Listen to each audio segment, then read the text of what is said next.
choice. This thing is a diesel.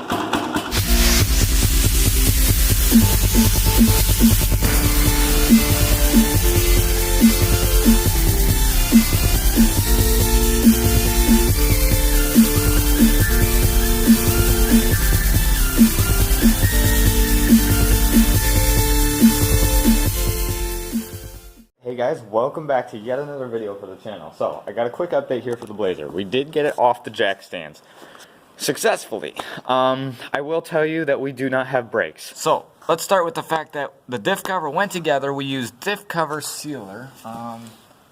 There's an actual special gear oil gasket creator from Permatex that I use. Not sponsored by Permatex or anything like that, but that's what we used. So, the other thing is... they went together generally fine. I've been bleeding these brakes for almost, well, let's just say I started bleeding them before, and that part of the video might make it in. I started bleeding them yesterday at 8 a.m.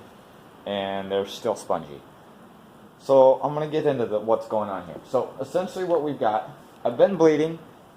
I did all the wheels, even though I should have only had to do the back. I got the air out of the lines. I bled so long. I've gone through so many of these Prestone bottles of brake fluid, and not sponsored.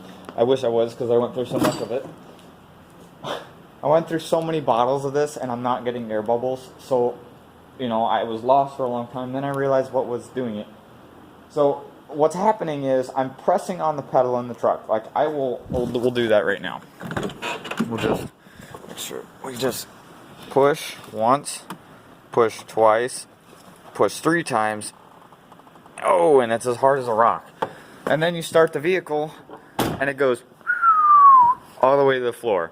So, what I've determined is that somehow, for some reason, Chevy, not hating on them or anything, but I'm gonna hate on them,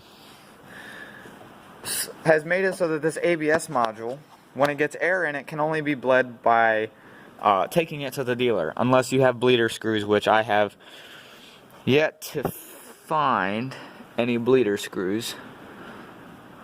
But anyway, I've yet to find any bleeder screws, and it's it's becoming extremely expensive. And let me tell you that fighting this ABS system is not fun. So I've gotten the truck, for the most part, I've gotten the truck ready to go. It's all ready to go back together. All I gotta do is just get the air out of this ABS system, and it's ready to go.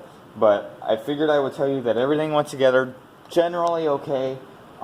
It's just this ABS system, so I'll let you know what I do if I don't take it to the dealer. If I even do take it to the dealer, I'm kind of at the point now where I'm getting to the point, or I'm kind of at that point now where it's becoming less and less worth it. So yeah, anyway, thank you guys for watching. Don't forget to like, comment, and subscribe below. And there's going to be some links to the other videos that I've posted recently. It's also very cold, so hopefully we will be getting into planting season relatively soon. But anyway, thank you guys for watching, and we'll see you in the next video.